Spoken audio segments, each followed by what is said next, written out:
Hi, FirePorter here. Just letting you know that I was originally planning on releasing episode 3 of Northwestern Predecessors this week, but IRL stuff has kind of gotten in the way of my ability to work on that.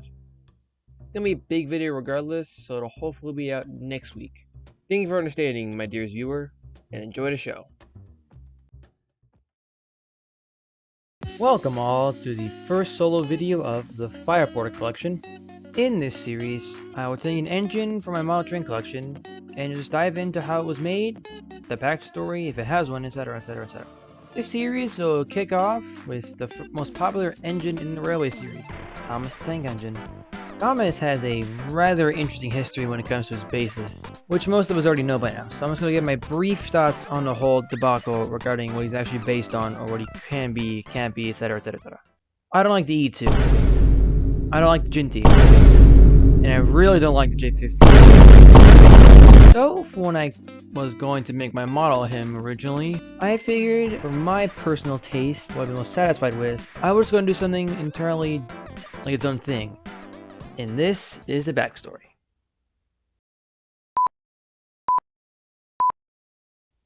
In 1895, the Knapford and Ulfstead Railway was founded to serve various communities and industries in the heart of Sodor. The first generation of its engines were a few older copypot 040s. These guys worked the line tirelessly for decades, but the workload began to put a strain on them in the 1900s. And so, in 1910, the KNUR's Locomotive Works produced four 060 tank engines that resembled the G5s of the Furness Railway. The main differences being the extended water tanks, among other mostly internal mechanics. The first of the then new R46 class to enter service was none other than Thomas. He was painted in the railway's Viridian livery along with his siblings. Two of the R46s were assigned for passenger work, while the other two handled mostly goods work. And this class of tank engine worked alongside the copypot for many years. In 1923, the railway was absorbed into the Northwestern Railway following the grouping of Britain's railways. The R46s were already painted into the NWR's liveries. Thomas was the only one to be painted blue and became the railway's #1 engine. Thomas was then assigned to run the branch line up to Farquhar, which was its own stopping grounds from his KNUR days, which he still runs to this very day.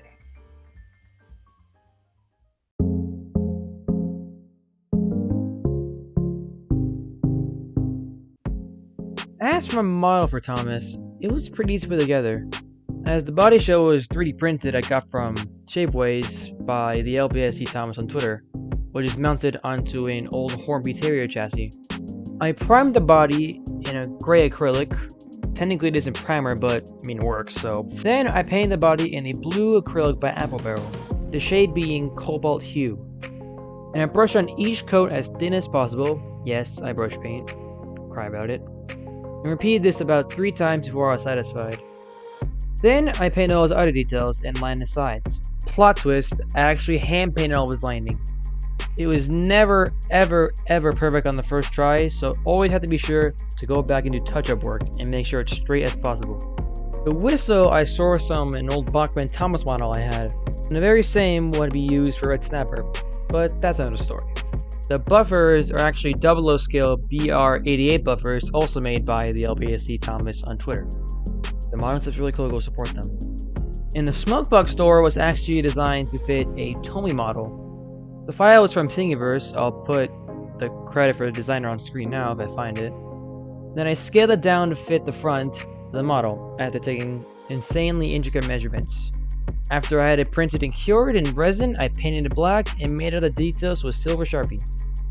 Then I glued the front door to Thomas and boom, the body was done.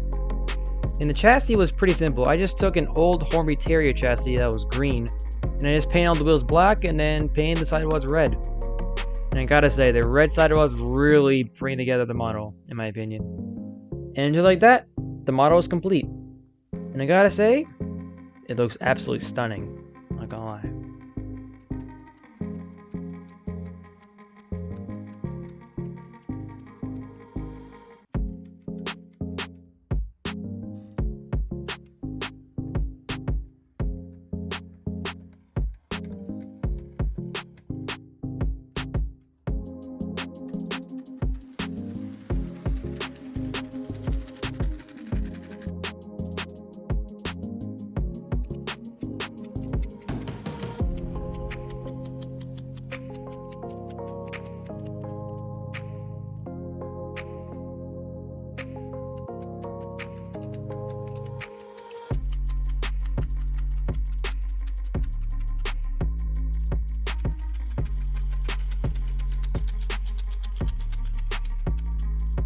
My model of Tom is probably my favorite in my whole collection. I'm really proud of how he turned out. He looks so cool, you know, like unified, if you will. As stated earlier, this video is the first episode of a series, so more of my models will be getting their own solo outings eventually in the near future. So let me know what you all think in the series in the comments. Thank you all for watching, and I will see you all in the next one.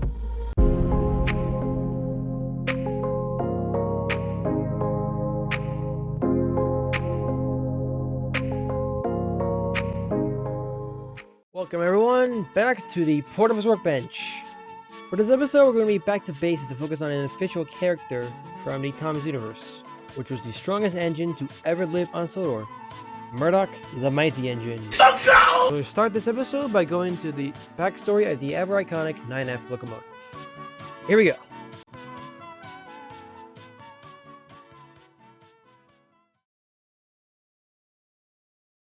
Murdoch was built alongside all of the other 9Fs in the 1950s, and did mostly goods work, and he was painted in black like the majority of his class.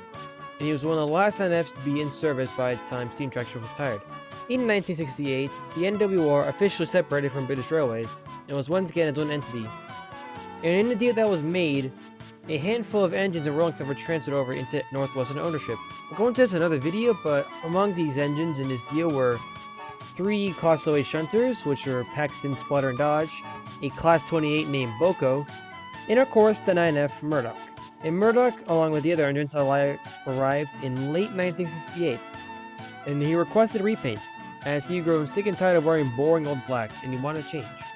Like I said in the Low Rambling series, Murdoch was always a fan of Halloween and loved jack-o'-lanterns in particular, and he requested that he be repainted into an orange tone for his new livery, and the NWR agreed, and Murdoch was repainted into a palish orange livery with red lining. And after his repainting, he was placed onto the main line, and became one of the premier goods engines for a railway, which he still is to this very day.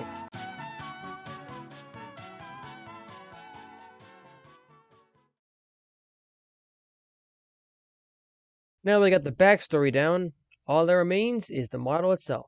Murdoch was made using a Hornby 9F that was repainted into its iconic colors. This is a tender-driven model, but it does work all the same to me. It does run, which I'm happy. Not much of a super technical guy when it comes to models. I'm just like, if it runs, cool. The painting process was very simple, like all the other models for the most part. Coat of primer, a few coats of orange paint, this being a custom mix this time. Then came the lining, the detailing, and then the clear coating. And like the majority of my other models, Murdoch has a TUGS-styled megaphone on its front cab window. There was a 3D print that was scaled down to fit the window. And after all that was applied to the model, he was pretty much complete. Except sorta not really, as he lacks any lining and lettering. I know usually I do lettering and numbering, but I felt that the model just looked a lot better without it. He did lack any numbering and lettering in the TV series, so this kinda works for me, I guess. Who knows, I might add at least a number to his tender, you never know. But for now, Murdoch is finished, and he is easily in the top 5 favorites of the entire collection. He just looks so cool. I mean, look at him. Look at him. It's gorgeous model. Oh yeah. That is Murdoch, the iconic 9F. He definitely adds a bit of color variety to the collection, wouldn't you say? I am very proud of this model. He's easily one of my favorites in the collection, as I've already said. This looks so nice, you know? Look at him. He's just all unified and well assembled, you know? Thank you all very much for watching this episode of the Porterverse Workbench, and I will see you all in the next one.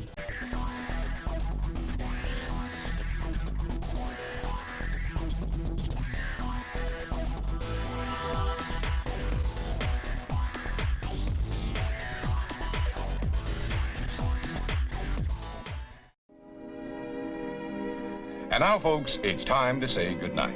We sincerely appreciate your patronage and hope we've succeeded in bringing you an enjoyable evening of entertainment. Please drive home carefully and come back again soon. Good night.